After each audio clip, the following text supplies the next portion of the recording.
Bonjour à toutes et tous, merci d'être avec nous pour cette deuxième édition de Autotech Disruption. Dans un contexte un peu particulier, crise sanitaire oblige, nous sommes en studio et malheureusement pas en présentiel comme on dit aujourd'hui. Je vais vous présenter mes intervenants dans un instant puisqu'on va parler de voitures électriques en essayant de répondre à la question suivante. Comment passer enfin à la vitesse supérieure? On va voir que les ventes de voitures électriques sont assez prometteuses, que l'Europe a un rôle inespéré à jouer, la France aussi qui semble être extrêmement bien placée. Si vous vous avez procuré le manifeste Autotech ou que vous l'avez téléchargé sur le site, vous verrez qu'il y a des chiffres extrêmement prometteurs. On est à plus 219, je vais y arriver, plus de 219% de ventes de voitures électriques entre août 2019 et août 2020.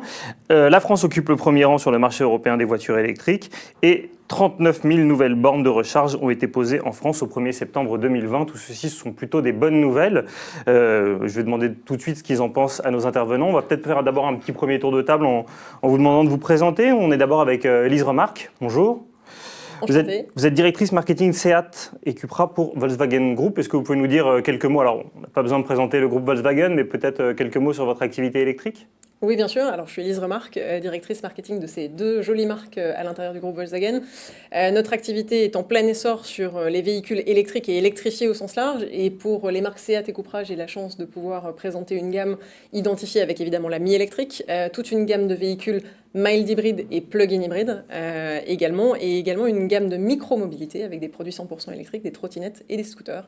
Pour être sur les ordres de grandeur, ça représente à peu près combien de milliers de véhicules? Pour l'instant, on est au tout début, puisque la mi-électrique est sortie en tout début d'année, donc on est vraiment sur les premiers pas dans les véhicules électriques à proprement parler. La Leon Plug-in arrive tout juste dans les concessions ces jours-ci, donc pour l'instant, on est vraiment sur le démarrage. Peut-être qu'il y aura un effet boom à Noël, puisqu'on a vu que la consommation allait repartir. On est aussi avec Frédéric Renaud. Bonjour Frédéric. Bonjour. Renaud, vous êtes le CEO de The Plug. Oui, The Plug, c'est un opérateur de recharge pour les véhicules électriques dans les parkings privés, parkings résidentiels et parkings tertiaires. C'est une société qui a été créée il y a 6 ans. Et aujourd'hui, on est le leader sur la recharge dans les copropriétés, avec une solution qui est sans frais pour la copropriété, qui permet du coup de facilement passer en assemblée générale, c'est-à-dire qu'on met tout le monde d'accord. Ceux qui ne veulent pas payer n'ont rien à payer et seuls les utilisateurs payent. Ça, c'est suffisamment rare pour être notifié, parce qu'effectivement, il n'y a pas de décision facile en AG de copro. Donc là, on sait que la prochaine fois qu'il y a une AG houleuse qui se profile, on leur dira vous devriez mettre The Plug au programme, ça détendra l'atmosphère. Bienvenue Frédéric. On est aussi avec Guillaume Hébert, le CEO de Batteries for People. Bonjour. Bonjour. Alors, qu'est-ce que c'est que Batteries for People? Batteries for People, c'est une jeune start-up qui développe et commercialise différents services autour de la mobilité électrique, en se focalisant principalement sur la batterie. On a d'abord développé Label Batterie, qui est le premier certificat d'état de santé des batteries des voitures électriques. Alors ça sert quand on veut revendre ou acheter une voiture électrique d'occasion. On a aussi développé une application qui s'appelle Antilope et qui fait de la prédiction ultra précise de consommation pour véhicules électriques. Et donc qui est en cours de développement et qui aura une année 2021 très faste. Voilà, c'est ça l'objectif. Bienvenue Guillaume. Et enfin, nous sommes avec Cédric Lacour, vous êtes le directeur du développement commercial des nouvelles mobilités Europe chez Renault. Je ne vous demande pas, comme pour Elise, de nous présenter Renault, mais dites-nous quelques mots sur les nouvelles mobilités alors. Oui, les nouvelles mobilités. Auparavant, j'étais également directeur des véhicules électriques en Europe, Sales and Marketing. Alors, Renault a été pionnier sur le véhicule électrique, puis ça fait déjà plus de 10 ans que Renault a investi, déjà 4 milliards d'euros pour développer une gamme complète de véhicules électriques accessibles. Et aujourd'hui, le marché est en plein essor, vous l'avez dit. Renault reste leader avec notamment un véhicule emblématique qui est la Zoé. Et on devrait dans les prochains mois atteindre près de 300 000 Zoé vendus en Europe.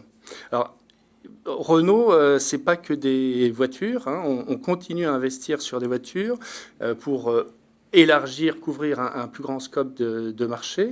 Mais c'est aussi, on investit sur l'ensemble de l'écosystème. On investit sur des bornes de recharge aussi, mais plus à destination d'entreprises.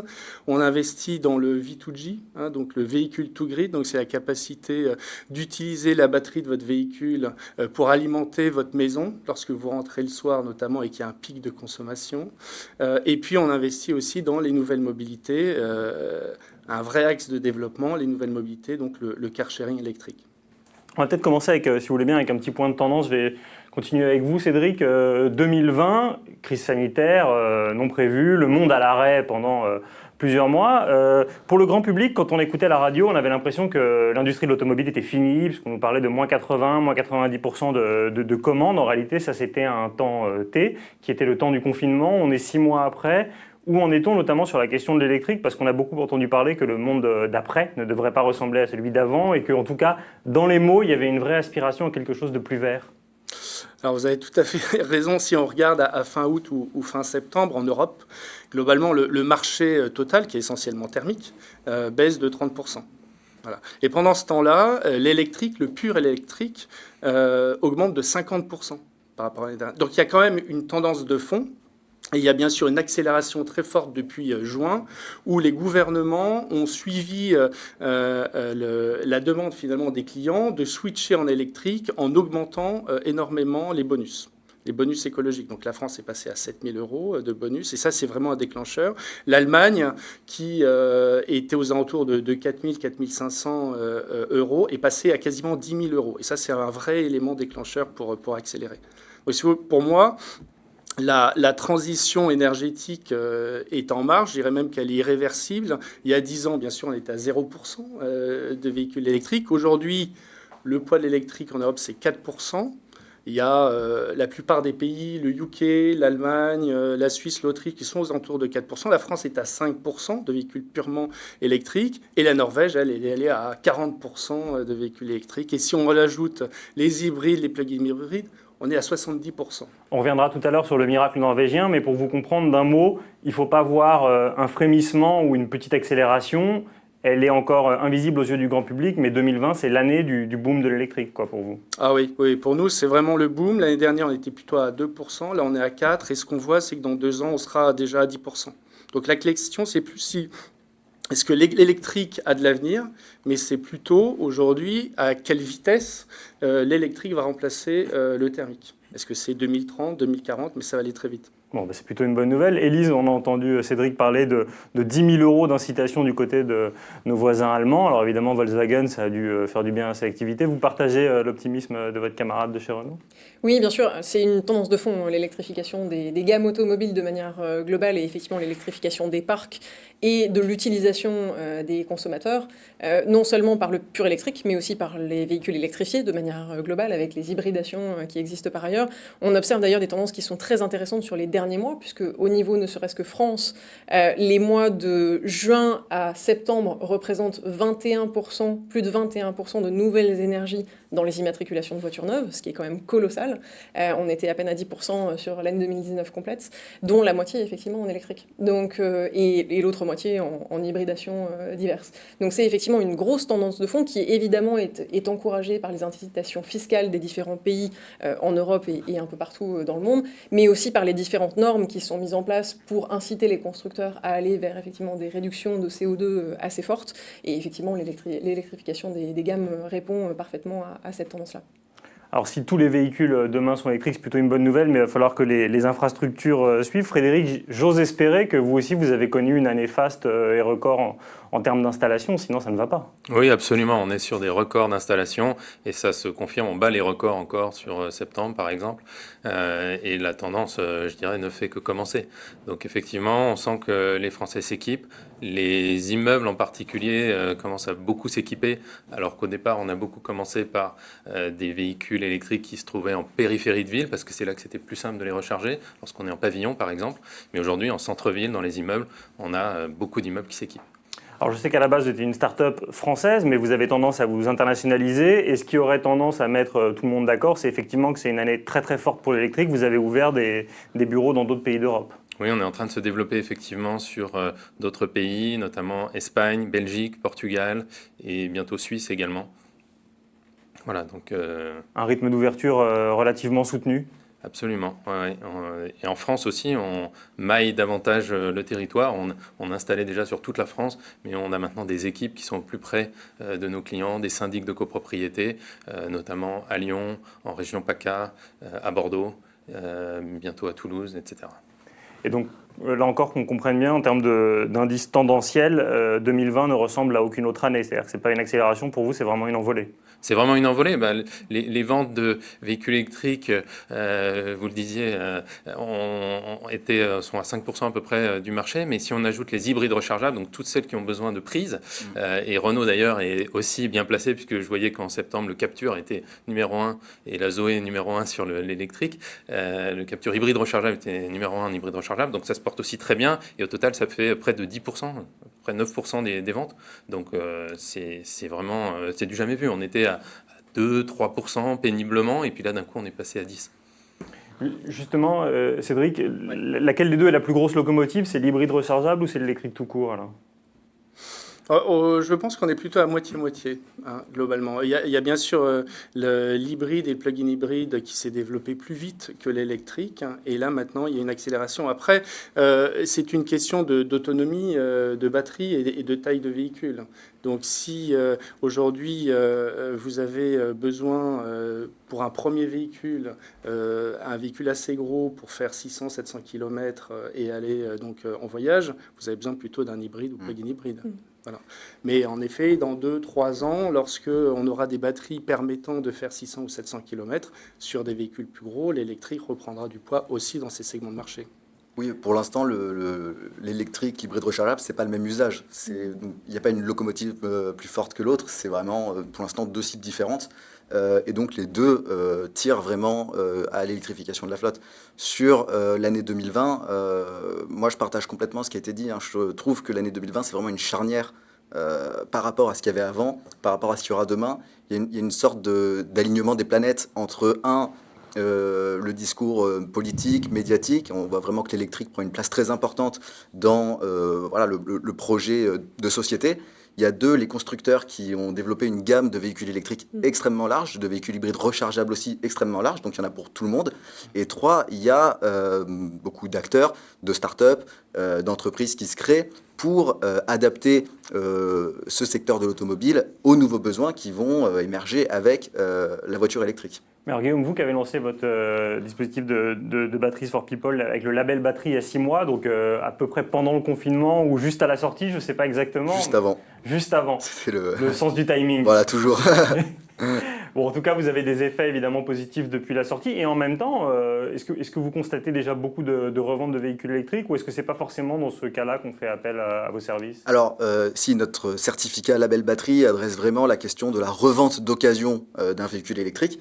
Donc aujourd'hui, les ventes neuves explosent. Il y a toujours un petit delta par rapport à l'occasion, mais on observe une croissance très forte sur nos réseaux sociaux, sur notre site internet, etc. Donc on voit que les gens se posent ces questions-là. Même des personnes qui veulent acheter du neuf se posent déjà la question de comment est-ce qu'ils vont revendre d'occasion.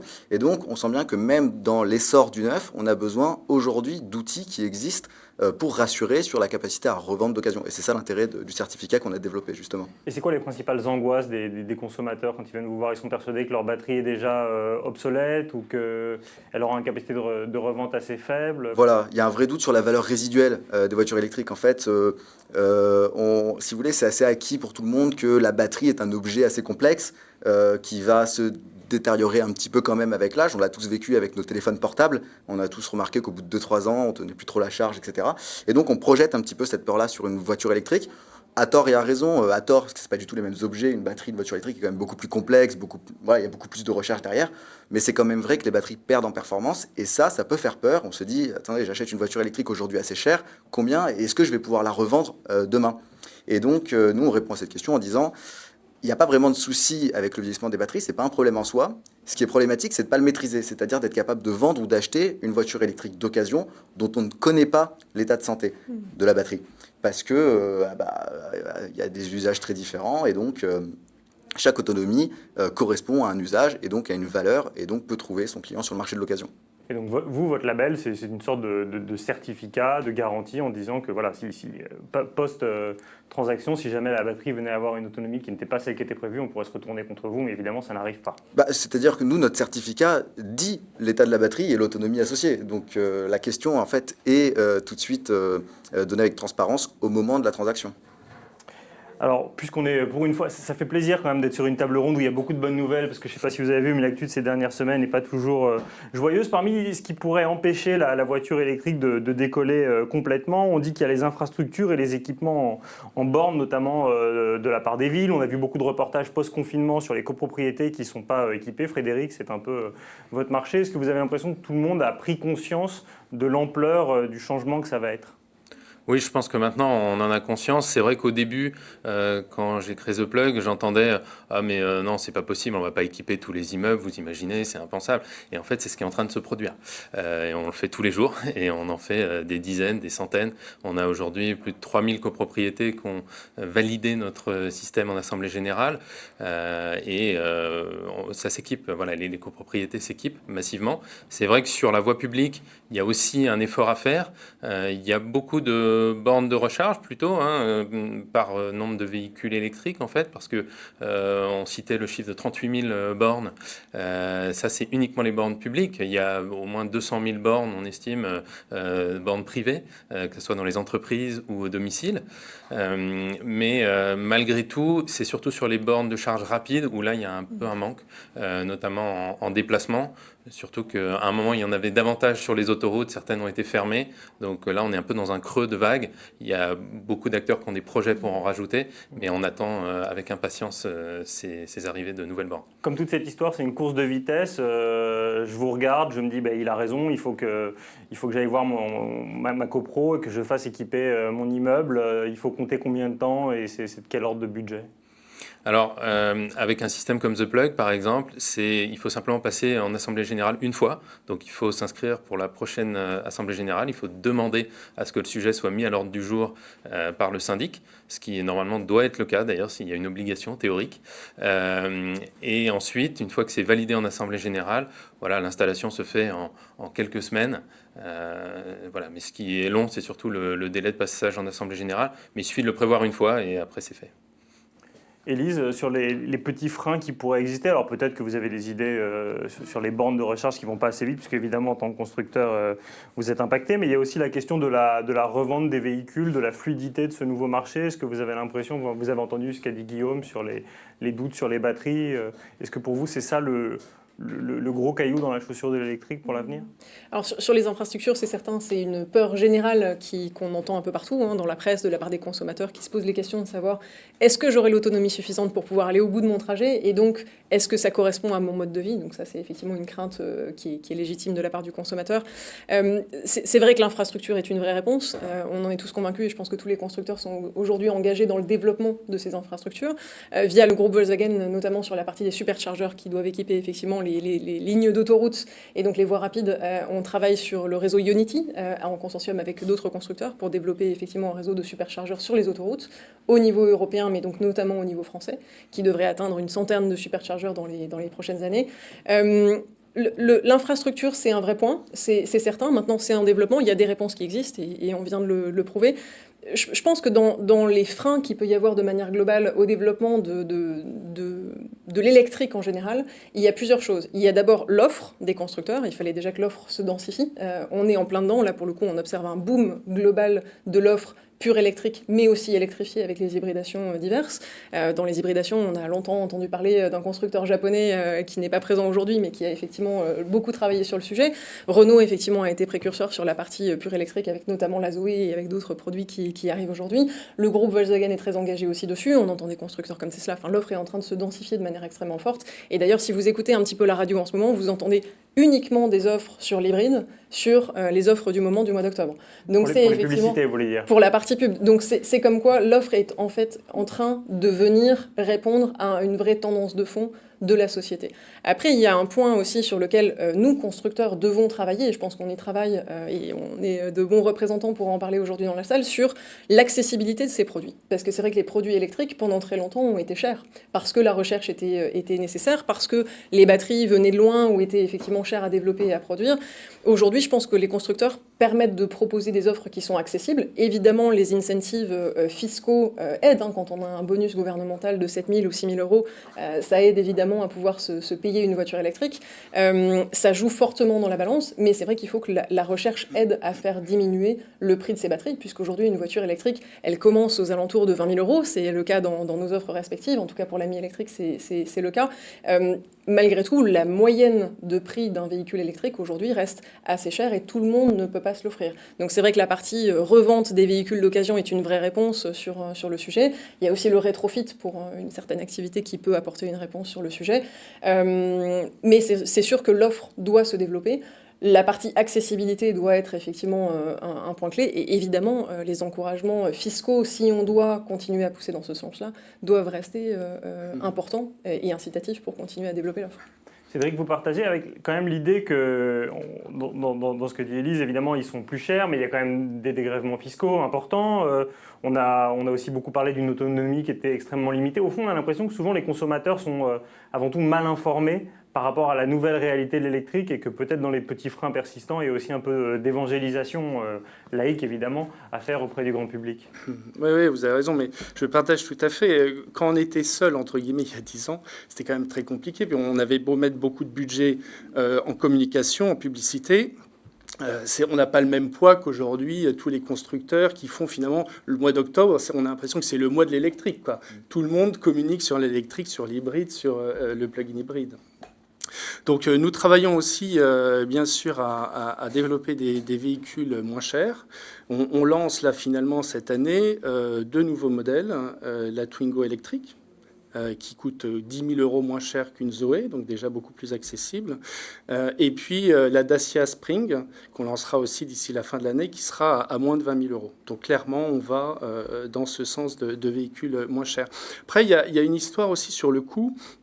C'est qu'avec l'arrivée de tous ces constructeurs, de toute cette offre, de tous ces volumes, il va y avoir clairement une économie d'échelle au niveau des batteries. Une batterie, ça représente entre 30 et 40% du coût du véhicule.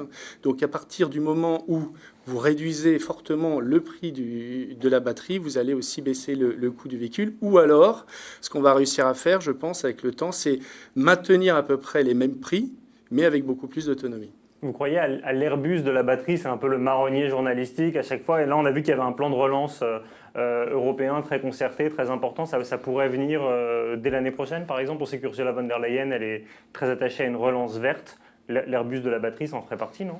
Oui, alors je dirais que je ne ferai pas de commentaires sur ce sujet. Je pense qu'il va y avoir des annonces et je laisserai Luca De Meo ou d'autres annoncer ce genre de projet. Bon, vous avez un sourire qui fait plaisir à voir. Et pour reprendre ce que vous disiez auparavant sur les 50% électriques et 50% hybrides, est-ce que vous avez... Là, on a beaucoup parlé de l'essor extrêmement rapide de l'électrique, mais c'est la même chose pour l'hybride ?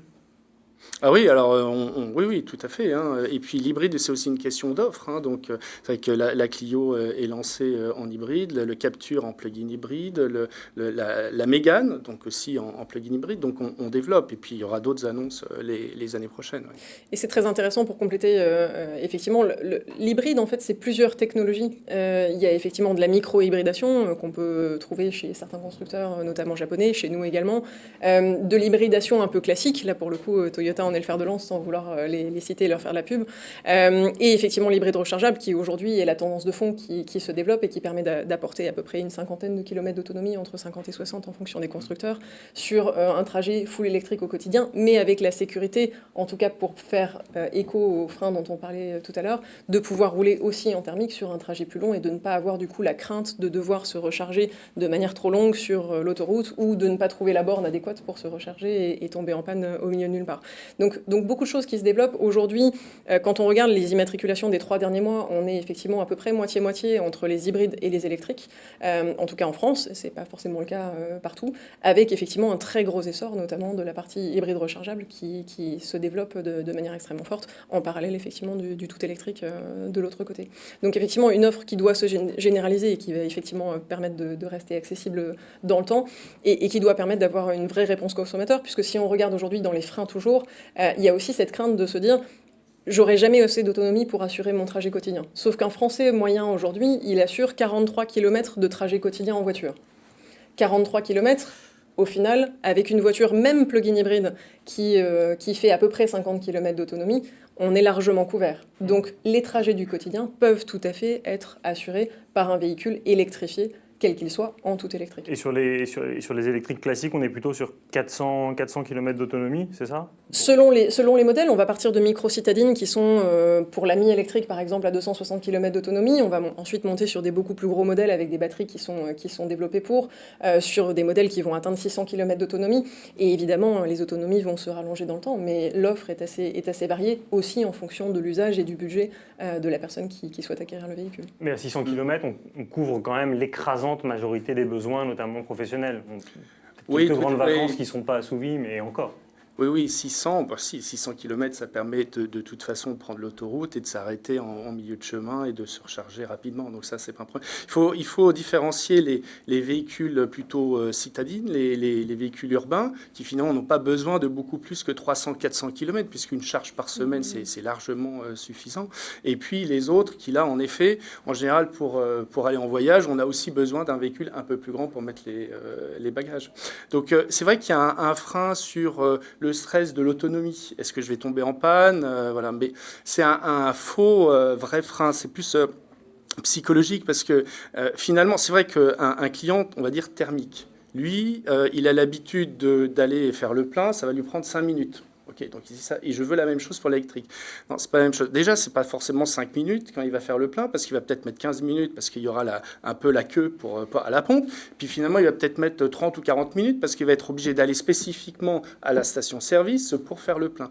L'électrique, c'est différent. C'est comme votre smartphone. Vous n'allez pas forcément attendre qu'il soit à 0% de batterie pour le recharger. Et puis quand il est à peu de batterie, vous n'allez pas forcément aller jusqu'à 100%. Vous allez finalement prendre globalement ce qui vous convient pour la journée ou pour 2 jours. Ben là, c'est pareil. En fait, 80% du temps de charge se fait en temps masqué sur un électrique. Ça se fait à la maison quand vous dormez, ça se fait au bureau quand vous travaillez, ça se fait dans un hypermarché, entre guillemets, quand vous faites les courses.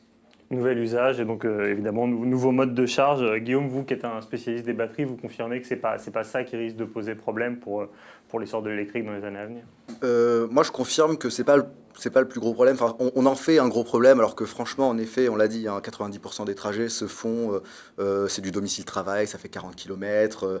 Pour les très gros trajets, en effet, on n'a pas besoin de s'arrêter 5 minutes, on peut prendre une pause déjeuner, alors ça prend 40 minutes, mais il y a les charges rapides qui permettent d'aller très vite là-dessus. Donc non, l'autonomie des voitures électriques, c'est le gros sujet, on en parle tout le temps. Moi, je pense pas que ça soit la chose la plus, la plus contraignante. Aujourd'hui, on a des autonomies de 400, 500, 600 km, c'est déjà bien. Sur les freins, et d'ailleurs, sur les freins, on parle beaucoup des freins à l'électrique, c'est une phrase qui revient très souvent. Cette phrase, elle était très vraie, moi je trouve, il y a un an et demi. Aujourd'hui, elle l'est beaucoup moins. En 2020, on revient là-dessus. Les prix diminuent beaucoup. Il y a un marché de l'occasion qui commence à s'ouvrir. Il y a des aides. Il y aura peut-être des aides à l'occasion, donc on commence à avoir des prix très abordables. Les catalogues des constructeurs, mais ça a été x20 depuis 18 mois. On a vraiment plein de types de voitures différentes. Les bornes de recharge, alors ça reste encore un problème, surtout les bornes publiques. Il y a un objectif à 100 000 bornes fin 2021, je crois, notamment des bornes rapides, parce qu'en effet, quand on est sur l'autoroute, on ne peut pas s'arrêter 5 heures pour faire son plein. Donc, cette notion de frein à l'électrique, elle est un petit peu, dans sa globalité, un petit peu obsolète. Par contre, il reste quand même quelques petits points de friction, en effet, que nous, on a adressés sur la revente de véhicules d'occasion, notamment sur l'autonomie réelle des véhicules. Nous, Antilope, on l'a créé pour ça. L'idée, c'est vraiment d'essayer de donner l'autonomie réelle d'un véhicule électrique. Quand je dis autonomie réelle, il faut comprendre ça parce que la consommation d'une voiture électrique est beaucoup plus impactée par des environnements extérieurs que la voiture thermique. La température, si c'est très froid à l'extérieur, etc. Et donc ça veut dire que ma batterie m'indique qu'il me reste 322 km et en fait Antilope va montrer qu'il m'en reste 250. Ou peut-être plus. Donc ne pas être trop présomptueux avant de se lancer dans une balade au milieu de nulle part, quoi. Ouais, voilà, c'est exactement ça. Donc des outils se créent pour justement les dernières frictions qui restent, mais sur les gros points, on est sur quelque chose d'assez positif sur la voiture électrique et électrifiée. Question un des rares points qu'on n'a pas abordé, question ouverte, l'équipement des villes un peu partout en Europe, on en est où? On sait que Paris avait pris le leadership sur ces questions, mais ça n'avait pas l'air si facile. Est-ce que vous voyez qu'il y a des grandes villes aujourd'hui qui demandent à poser des bornes partout? Alors, les Nordiques, Donc la Norvège, la Suède, le Danemark, eux sont vraiment en pointe. Ils ont vraiment favorisé le développement des bornes. L'Allemagne a longtemps annoncé une très forte ambition d'avoir 1 million de véhicules électriques d'ici 2020, mais n'avait pas mis les moyens. Et maintenant, en plus des incentives à 10 000 euros, ont débloqué des budgets pour lancer des bornes, donc ils y arrivent. Et après, en Angleterre aussi, c'est assez fort. En Espagne, malheureusement, il n'y a rien, ou quasiment rien, et en Italie, il n'y a pas grand-chose non plus. Vérité au nord et incertitude au sud. Peut-être pour terminer, je vais demander à chacun un petit mot sur ce qui vous ferait penser que pour 2021, on va vraiment enclencher la 5e en ce qui concerne l'électrique. Frédéric ? Oui, justement, je voulais, et je peux terminer comme ça, pour ma part, le sujet de l'émission, c'est disruption. Si on se projette un peu et qu'on imagine une vraie disruption, c'est-à-dire par exemple l'absence de pétrole, si par exemple demain matin, on n'avait plus accès au pétrole, ou on décidait de ne plus y avoir accès, ça serait complètement réaliste que tout le monde soit en voiture électrique. C'est-à-dire que, bien sûr, ça serait un gros changement, ce serait une disruption, mais c'est possible aujourd'hui. C'est-à-dire que on voit pas un seul usage qui pourrait pas être couvert par une voiture électrique. Et ce d'autant plus que si on inversait les chiffres de vente, c'est-à-dire si au lieu d'avoir 10% de ventes de voitures électriques et hybrides rechargeables, on avait 90% et seulement 10% de voitures thermiques qui, rappelons-le, ont à peu près 2000 pièces en mouvement, donc qui sont quand même assez complexes à fabriquer, on aurait des voitures électriques qui seraient certainement moins chères que les voitures thermiques. Et donc, avec des voitures électriques moins chères, avec une énergie moins chère, voilà, ça serait vraiment accessible pour tout le monde. Et bon, de temps en temps, peut-être qu'on serait obligé de prendre le train, parce qu'on n'aurait pas envie de faire des charges rapides sur autoroute, le temps qu'on investisse ces bornes. Donc il y aurait peut-être quelques adaptations à faire, mais pas tant que ça. Au final, on pourrait complètement tous rouler en électrique. Voilà, si on voulait faire un scénario de disruption, ça ne serait pas si impossible. C'est un scénario de disruption qui est largement plus vendeur que Black Mirror, donc merci beaucoup. Élise, vous, comment est-ce que vous voyez l'avenir alors ? Plutôt électrifié Ouais. et électrifiant, ça c'est certain. Juste peut-être pour partager un chiffre, d'ici à fin 2021, les marques Seat et Cupra proposeront pas moins de 8 véhicules électrifiés, ne serait-ce que pour les voitures, et 3 modèles de produits micro-mobilité 100% électrique. Donc effectivement, preuve qu'on croit vraiment à ce développement sur le fond. Moi, je pense aussi qu'il faut travailler sur des vraies solutions de mobilité adaptées à l'ensemble de la clientèle, pas seulement sur l'énergie, mais de manière générale sur les solutions de mobilité au sens large. Et c'est un engagement que nous, constructeurs, devons porter pour pouvoir apporter les bonnes solutions aux consommateurs, que ce soit effectivement avec une voiture ou avec d'autres moyens un peu différenciants pour trouver les bonnes solutions qui suivent la tendance de la société. Et en tout cas, je crois effectivement à court terme à une multitude de solutions pour répondre à ces différents besoins, que ce soit effectivement avec différents types d'hybridation, de l'électrification, le thermique classique qui pour l'instant continue de porter le marché global automobile parce qu'il y a encore une demande pour des essences ou des diesels classiques, aussi d'autres hybridations comme les hybridations au gaz naturel par exemple qui peuvent apporter des solutions alternatives, ou l'hydrogène, et je crois que ça vous fera une transition avec la table ronde suivante. Table ronde suivante, vous faites mon boulot, c'est parfait, merci beaucoup. Et Guillaume, alors de votre côté, donc 2021, qu'est-ce qui vous fait penser que les antilopes vont galoper ? Plein de choses qu'on a dit là, plein de choses que je partage. Non, c'est sûr que l'automobile va connaître une révolution qui est quand même assez exceptionnelle. On va vraiment revoir complètement la manière dont on se déplace en termes de mobilité large, donc avec de la voiture électrique, avec de l'hybride rechargeable, il y aura, je pense, toujours une place pour du thermique dans certains usages, avec des nouvelles formes de mobilité. Peut-être qu'on va sortir de cette vision de la voiture multi-usage qui nous permet à la fois d'aller au travail, de faire nos courses, de partir en vacances, de partir en week-end, où finalement on a des voitures qui sont très grosses, très lourdes, pour faire plein d'usages, mais au final on a un usage par usage. Donc on va partir sur du multimodal, avec des trains, avec de la micromobilité, tout ça avec des énergies vertes. Donc moi je trouve que l'avenir est quand même relativement positif sur cette question. Je suis assez confiant et je suis confiant aussi dans la capacité des constructeurs à étendre leur offre, les capacités des startups à créer des nouveaux services, à innover, parce qu'il va falloir quand même adapter un petit peu nos usages à cette nouvelle mobilité. Donc je suis assez confiant pour 2021 là-dessus. Cédric, je vais vous laisser le mot de la fin. Peut-être juste comme dans votre question précédente, vous avez cité le cas des pays nordiques qui étaient plus vertueux que d'autres. Est-ce que vous pouvez peut-être d'abord nous dire un petit mot sur le miracle norvégien? Comment est-ce qu'ils ont fait pour s'électrifier autant que ça? Alors oui, alors là, la Norvège a déjà commencé beaucoup plus tôt que nous. Et en fait, ils ont mis en place un plan robuste avec vraiment les moyens associés et dans le temps, dans la durée. Donc, ils ont eu clairement un cap en se disant d'ici 2030, on ne commercialisera plus de véhicules thermiques en Norvège, premier point. Et après, les moyens, c'est à la fois jouer carotte et bâton. Carotte, on aide les Norvégiens à switcher sur l'électrique avec des incitations fiscales énormes. C'est de l'ordre de, quand vous achetez un véhicule électrique en Norvège, c'est 25% en moins, parce que vous ne payez pas la TVA. Mais en plus, vous ne payez pas le parking, vous ne payez pas la charge, elle est gratuite. Et alors ça, c'est un intérêt économique, mais finalement, lorsque vous arrivez dans Oslo, l'intérêt, c'est aussi de pouvoir se garer facilement là où c'est difficile de se garer. Donc, il y a aussi des avantages, c'est pas que économique. Il y a le côté aussi utilisation de la voie de bus pour rentrer dans Oslo. L'intérêt, c'est gagner du temps. Donc, c'est plein de bénéfices comme ça. Et de l'autre côté, le côté un peu bâton, c'est contraindre un peu plus ceux qui sont thermiques et qui résistent un petit peu.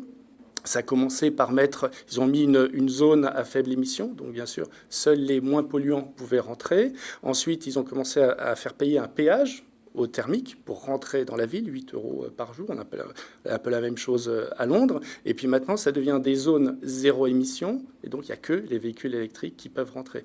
Donc ça, c'est vraiment sur le long terme. Ils ont commencé plus tôt, mais sur le long terme, ça paye. Et on voit que quand je parlais de l'Allemagne, quand Angela Merkel a parlé de ces fameux millions de véhicules, tant qu'elle n'avait pas mis d'incentives, ça ne marchait pas.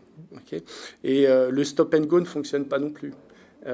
Si, par exemple, l'Espagne ou l'Italie ont débloqué quelques millions d'euros, mais qui ont été absorbés, consommés en 3 mois de temps par des bonus écologiques, ça ne marche pas. Il faut quelque chose vraiment long terme. Donc ça, c'est le miracle. Et vous pensez qu'en 2021, la France peut se norvégiser? Alors en fait, la plupart des pays ont pris quelques idées. Ils n'ont pas pris le full package. Donc on ira moins vite.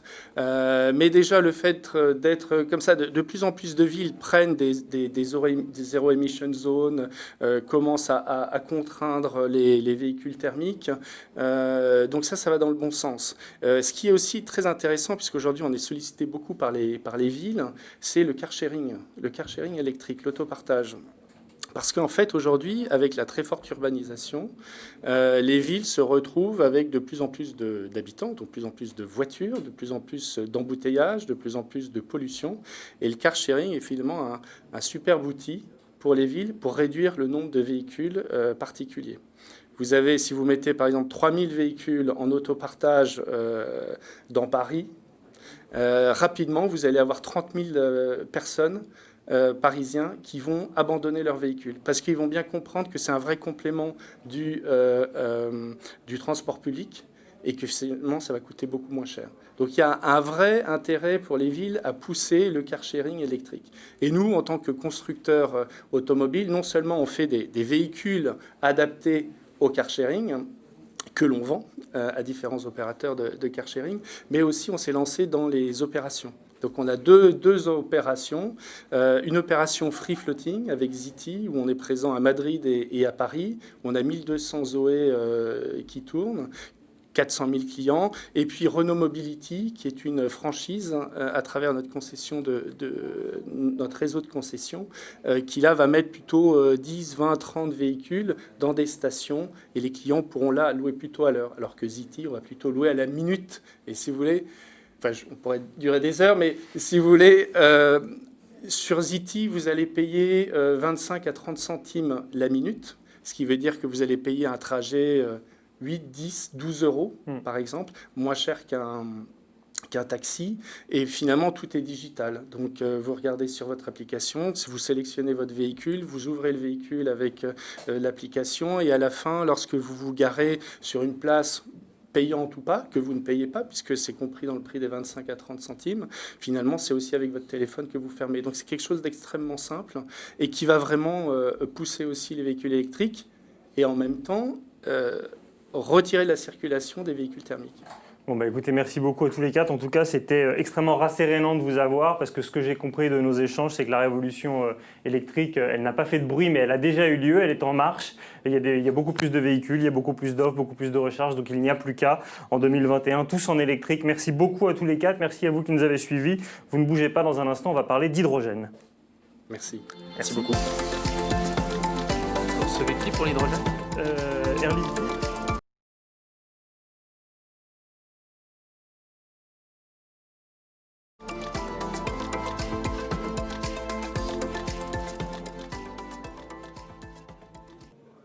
Bien, rebonjour à toutes et tous. Nous venons de quitter le merveilleux monde de l'électrique qui est en plein boom, en pleine accélération, mais on va voir si, comme dans la fable du lièvre et de la tortue, l'énergie du futur n'était pas celle qui était partie un petit peu en retard, mais qui allait le doubler, à savoir l'hydrogène.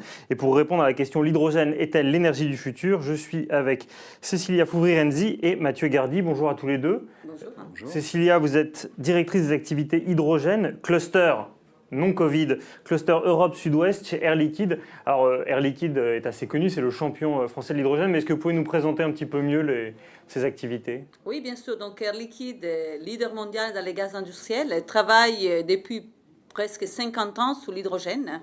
Donc Air Liquide a démarré l'activité hydrogène dans la filière spatiale en travaillant avec l'ESA et les groupes Ariane pour développer donc l'hydrogène comme vecteur de propulsion pour l'activité spatiale. Et depuis plusieurs années, elle est fortement engagée pour développer l'hydrogène et pour pouvoir utiliser l'hydrogène comme vecteur pour avoir une réduction forte de l'impact environnemental. Aujourd'hui, Air Liquide produit mondialement, on est présent dans 80 pays, on produit plus de 14 milliards de mètres cubes d'hydrogène et ces quantités sont largement suffisantes pour alimenter plusieurs millions de voitures pour pouvoir développer la filière automobile. Donc ça veut dire que demain, si on répond à la question l'énergie du futur, c'est l'hydrogène, vous êtes prêt à alimenter à peu près l'équivalent du parc français pour aller vite? Aujourd'hui, les 14 milliards, c'est dans le monde. Ouais. Après, aujourd'hui, vraiment, les gros enjeux, c'est travailler ensemble, public et privé, pour développer l'infrastructure de façon à pouvoir développer cette filiale. Alors un qui a déjà commencé à développer, c'est Mathieu Gardy avec Hype, donc Hype Taxi. On peut revenir un peu sur la naissance de votre compagnie, c'est pour la COP de 2015.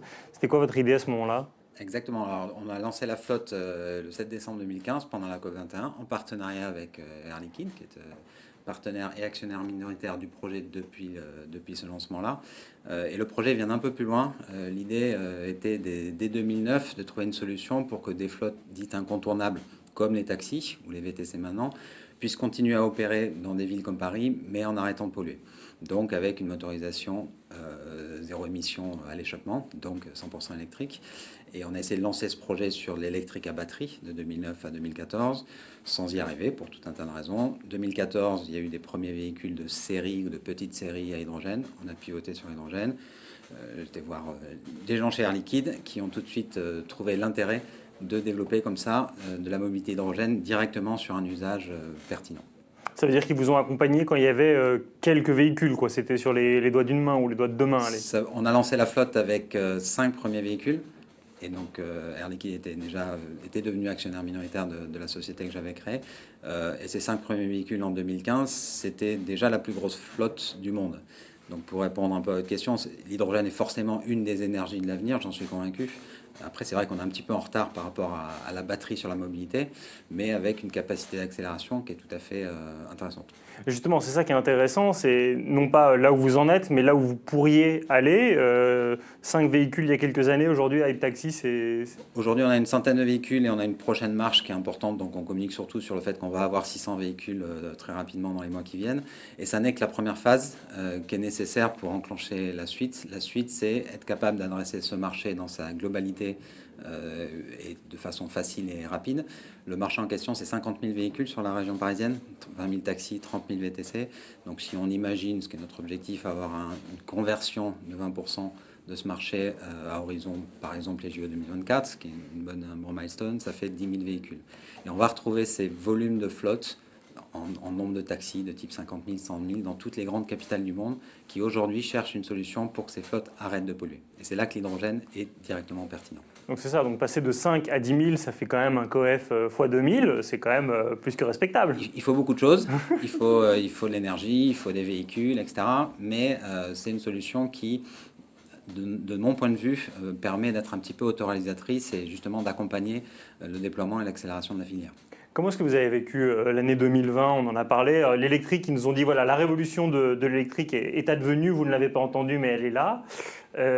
Pour l'hydrogène, ça s'est passé comment ? Pour les taxis et les VTC que vous représentez directement, tout le monde sait que l'activité est à l'arrêt, Ouais. donc c'est compliqué. J'imagine que c'est compliqué qu'on ait un véhicule à hydrogène ou qu'on ait un véhicule thermique.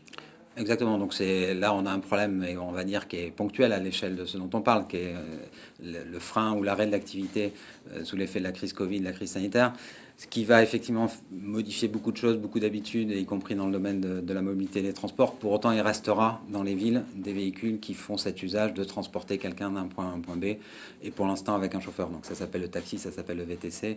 De toute façon, on aura besoin de ces véhicules-là, donc il y a un avenir. Et au contraire, cette crise est vraiment un formidable accélérateur pour la batterie sûrement et pour l'hydrogène encore plus. Et on a gagné des années, voire des dizaines d'années, en termes de capacité à mobiliser des ressources publiques dont ont besoin les industriels qui ont déjà démarré cette démarche pour que les choses s'accélèrent, s'amplifient, passent à l'échelle, parce que on a besoin de passer à l'échelle pour des histoires de coûts, etc. Donc c'est, de façon très pragmatique, une opportunité unique que cette crise qui va permettre d'accélérer par la suite. Oui, c'est vraiment important, je pense, parce que c'est vrai qu'on est en crise, donc c'est une période très dure, hein, mais cette crise, il a quand même sensibilisé fortement les pouvoirs publics et tous les citoyens. On voit bien comment c'est important de réduire notre impact sur l'environnement. Et donc, comme disait Mathieu, grâce au soutien qui sont lancés au niveau européen, dans tous les États de la Communauté européenne, on peut vraiment, tous ensemble, parce qu'on a besoin des industriels, on a besoin des entrepreneurs, on a besoin de l'État, développer cette filière et gagner, je pense, des années et accélérer vraiment cette filière pour être massifiée, accessible à tout le monde très rapidement. Alors, je ne vais pas vous demander de vous positionner politiquement par rapport à une annonce ou à une autre, mais le fait qu'en France, on a eu un plan de relance qui prévoit des conditionnalités vertes pour l'industrie, Ursula von der Leyen au niveau de la Commission européenne, qui là aussi dans le plan de relance a conditionné l'octroi d'aide au fait d'aller vers des énergies plus vertes. Vous vous dites, en fait, là, on a un momentum et c'est le moment ou jamais pour accélérer sur l'hydrogène ? C'est le momentum dans lequel il y a la conscience de tous les acteurs, publics et privés, qu'il faut travailler ensemble. On est tous convaincus que l'hydrogène il va être un facteur clé pour accompagner la transition énergétique. On a besoin de cette transition énergétique et donc je pense qu'on a pris conscience que l'hydrogène va avoir une action clé dans cette transition énergétique et donc l'effet de la soutenir va accélérer cette transition énergétique et donc améliorer l'environnement dans lequel tous nous vivons. Alors, en considérant qu'on vive un momentum, est-ce que vous êtes prêt à démarrer ? Parce qu'en présentant votre groupe au début, vous parliez de l'aérospatial, vous avez aussi beaucoup d'utilisation dans le domaine industriel et divers plastiques. Mais en ce qui concerne l'automobile, demain, les automobiles à hydrogène, toutes les briques technologiques sont là pour passer à l'échelle et pour équiper, Mathieu, de dizaines de milliers de véhicules. Il n'y a aucun frein de ce point de vue-là. Non, donc aujourd'hui, vraiment, on a démontré que toutes les briques technologiques sont prêtes.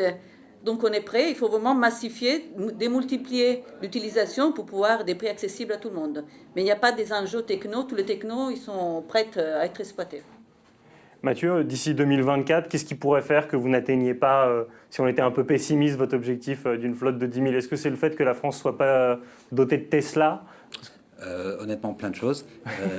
Sinon, ça ne serait pas moi qui porterais ce projet. Plein de choses. Par contre, je pense que le discours que je tiens aujourd'hui, il est beaucoup plus audible que celui qu'on pouvait tenir il y a 5 ans, même si les chiffres étaient beaucoup plus bas il y a 5 ans. Donc voilà, il y a des opportunités, il y a évidemment des risques. Il faut saisir les opportunités, c'est de prémunir contre les risques. Je pense que maintenant, les gens ont une bonne vision de ce que peut apporter l'hydrogène, de le flécher sur des usages où c'est directement pertinent. La mobilité lourde, les poids lourds, les camions, effectivement. Le taxi, c'est un peu une exception parce qu'on est sur des véhicules particuliers, mais un usage intensif, aléatoire, où la batterie ne fait pas le boulot. Donc là, c'est pertinent directement pour l'hydrogène. Tout ça va, je pense, j'espère, se mettre en musique, s'alimenter. les différentes mobilités vont s'alimenter, on va passer à l'échelle. Les réservoirs qu'il y a dans les voitures comme les nôtres ou les piles, c'est les mêmes que ceux qu'on va retrouver dans les bus ou dans les camions ou dans les bennes à ordures. Donc il faut que la filière industrielle démarre. Il faut qu'on démontre aux industriels, que ce soit côté énergie ou côté constructeur, qu'il y a des marchés et leur montrer comment les adresser. Donc c'est ça qu'on est en train de faire, de leur dire finalement il y a ce marché-là sur lequel on peut aller vite, qui est un vrai marché en termes de volume pour vous. Donc peut-être accélérer votre stratégie, faites évoluer. Voilà. Donc c'est un peu autorisateur. Donc plein de raisons pour ne pas arriver à cet objectif, mais au moins on peut formuler cet objectif dans un contexte où il y a des scénarios, on y arrivera, voire où on le dépassera. Et puisque vous parliez de l'autonomie, je vous écoute, je dirige une compagnie de taxi, j'ai envie de la faire basculer parce que pour moi l'environnement c'est important, j'ai envie de la faire basculer, je peux assurer à tous mes chauffeurs qui pourront très facilement recharger. Alors ça c'est la vraie différence par rapport à la batterie. Moi je connais bien la batterie, je viens de là. La différence c'est qu'on ne parle pas d'autonomie, on parle de temps de recharge sur une activité taxi. Donc qu'on ait 500, 600 ou 1000 km d'autonomie, ça ne change rien à partir du moment où on fait le plein en 3 minutes. Donc c'est très bien, la Tesla est une voiture formidable, etc. Mais à un moment, il va falloir recharger et là ça va prendre du temps et ça va être une contrainte pour un opérateur qui lui ne veut pas de contraintes supplémentaires, il en a déjà beaucoup trop. Donc c'est pour ça que l'hydrogène est pertinent dans cette activité-là, parce qu'on peut très rapidement expliquer au conducteur de taxi que ça ne va pas du tout modifier sa façon de travailler ou sa façon d'habiter, et qu'il va basculer très simplement d'une solution thermique à une solution zéro émission à l'échappement avec l'hydrogène, sans contrainte supplémentaire pour lui. Et pour accélérer cette bascule, on organise les choses avec un package, où en gros on lui met à la fois la voiture, l'accès au réseau de stations, qu'on est en train de déployer également en partenariat avec Air Liquide, et puis l'accès au client, qui va être le driver pour accélérer la conversion des chauffeurs, parce que les clients aujourd'hui préféraient pour le même prix avoir un taxi ou un VTC qui ne pollue pas plutôt qu'un taxi ou un VTC qui pollue. Et donc là, quelque part, c'est le client final qui va donner envie aux chauffeurs de basculer vers le zéro émission, et on crée les conditions pour que cette bascule se fasse rapidement et dans de bonnes conditions, y compris pour le chauffeur. C'est pour ça que c'est un peu le pont entre vous deux, c'est que quand vous répétez prophétie autoréalisatrice, c'est pas seulement un vœu pieux, c'est parce qu'il y a une question de masse critique, il faut qu'il y ait assez de véhicules, donc assez d'offres, et donc assez de clients, et donc assez de demandes pour que véritablement ça se lance. Donc ça pourrait basculer très très vite, par exemple demain. Tout à fait, c'est vraiment toute la partie qu'on appelle supply chain, donc dès la production à la distribution à l'utilisation finale. Donc on ne peut pas travailler un sans l'autre, donc on a vraiment besoin on a démontré qu'on est prêt, que les technologies existent, et maintenant il faut travailler ensemble pour massifier, pour développer la production, l'infrastructure, les différentes stations d'accessibilité, de façon qu'elles soient facilement accessibles et tout le monde puisse l'utiliser. Avant de voir très concrètement ce que pourraient être les accélérateurs pour l'hydrogène demain, vous qui avez un groupe international, si on regarde un petit peu partout, pour l'instant, l'Europe, on se gargarise, mais on n'est pas très bon. En revanche, sur l'hydrogène, il y a des choses qui se passent en Chine, en Japon, au Corée et même en Californie. Est-ce que c'est un vrai problème, le retard européen qui est pris, ou ça peut déjà, on pense qu'effectivement, avec le plan de relance européenne, donc tout va s'accélérer en Europe. Et donc l'Europe sera vraiment rapidement au même niveau qu'on peut voir effectivement en Asie, avec le Japon, la Corée, la Chine qui sont en avance, ou la Californie qui en avance. Donc cet momentum il va faire que toutes les technologies qui existent, on a la chance en Europe d'avoir des industriels qui sont présents dans toute la filière. Et donc, vraiment, en travaillant en coopération, on peut développer cette filière et rapidement atteindre les niveaux qu'ils ont les autres pays européens. Donc, c'est vraiment pas un frein, au contraire. Et donc, on pense que vraiment, il faut s'y mettre pour rejoindre cet objectif. Alors, essayons de regarder vers le futur pour répondre à la question de la table ronde, à savoir est-ce que l'hydrogène est l'énergie et non pas l'énergène du futur. Mathieu, vous évoquiez tout à l'heure la perspective des JO 2024, qui doivent être les jeux les plus sobres de l'histoire et les plus propres. On sait que le Comité international olympique et le consortium qui gère les JO sont très, très engagés sur cette question. Ça veut dire que ça vous paraît être un bon point d'étape pour avoir toutes les garanties d'une mise à l'échelle sur au moins cet objectif? Disons, nous, on a besoin d'avoir des milestones qui sont communs à la fois aux politiques et aux industriels. Il se trouve que les JO, c'est ça. C'est assez étonnant quand on regarde l'histoire des JO. Il y a toujours eu des séquences où il se passait un truc particulier aux JO. Et c'est un point de rencontre entre des stratégies industrielles et des stratégies du pouvoir public. C'est un peu le cas de la COP aussi, d'une certaine façon. C'est aussi pour ça qu'on a profité de la COP 21. Mais donc, il faut se servir de ces calendriers-là. Il se trouve que les JO de Tokyo, aujourd'hui, aujourd'hui, les véhicules sont plutôt asiatiques, donc les JO de Tokyo, ça tombait bien. C'était aussi des JO qui doivent se tenir sous la société de l'hydrogène. On a Paris ensuite en 2024 et c'est parfait pour nous. On a Los Angeles juste après. Milan 2026, déjà les Jeux d'hiver à Milan. Les Jeux d'hiver qui s'intercalent. Donc il faut se saisir de façon pragmatique de ces opportunités de faire accélérer les choses et caler les calendriers des pouvoirs publics et des industriels. Donc c'est un bon horizon, c'est-à-dire c'est pas dans 10 ans non plus, c'est plus concret et plus proche que 2030. Donc nous, ça nous va très bien. Et si je reste sur mon objectif des JO 2024, vous parliez de 10 000 véhicules en flotte. Aujourd'hui, vous me disiez qu'il y avait 6 stations d'hydrogène qui existaient à Paris. Il faudrait à peu près quoi comme maillage pour qu'on soit bien? Alors nous on vise une vingtaine de stations à cet horizon-là, sur la région parisienne, sachant que maintenant les stations vont être de plus en plus grosses. La station de l'Alma qu'on a inaugurée en 2015 était une station qui en gros a une capacité de l'ordre de 20 à 40 kg par jour.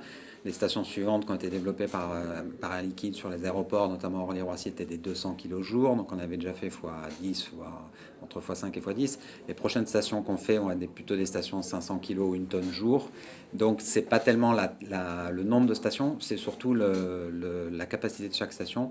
Et ensuite on est vraiment c'est pas comme les bornes de recharge. On n'a pas besoin de mettre des bornes de recharge, des stations d'hydrogène à tous les coins de rue.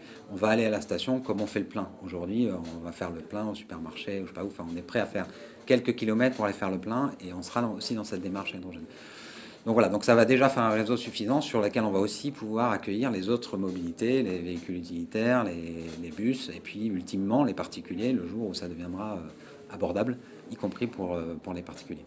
Abordable, parce que c'est donc encore une fois le leitmotiv depuis le début de cet échange, c'est qu'à partir du moment où il y a un effet de demande qui est très important, les prix vont chuter de manière très importante. Exactement.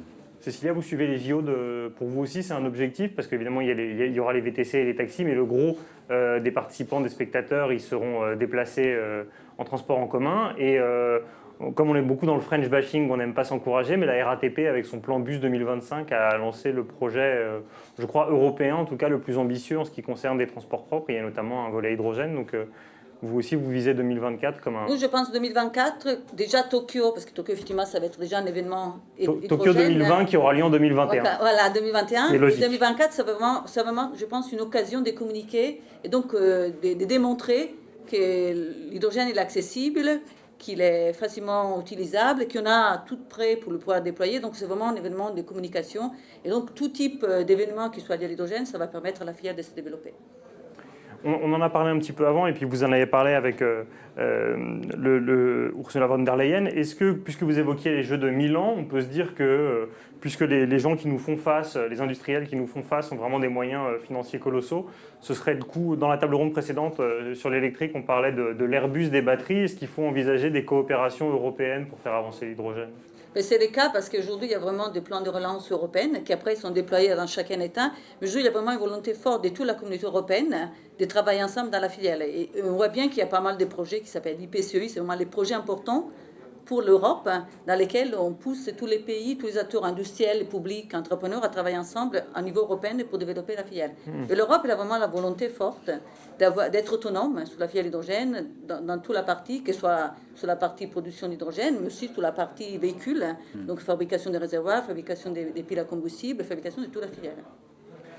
Écoutez, pour terminer, je vais demander à chacun d'entre vous de nous présenter, je crois qu'aux États-Unis, lors de la présidentielle américaine, on appellerait ça un mission statement, enfin de nous donner votre point de vue final, avec une réponse à la question initiale. L'hydrogène, c'est bien l'énergie du futur. Mathieu, qu'est-ce que vous voudriez dire à ceux qui sont encore un peu sceptiques et qui hésitent à se lancer dans l'hydrogène ?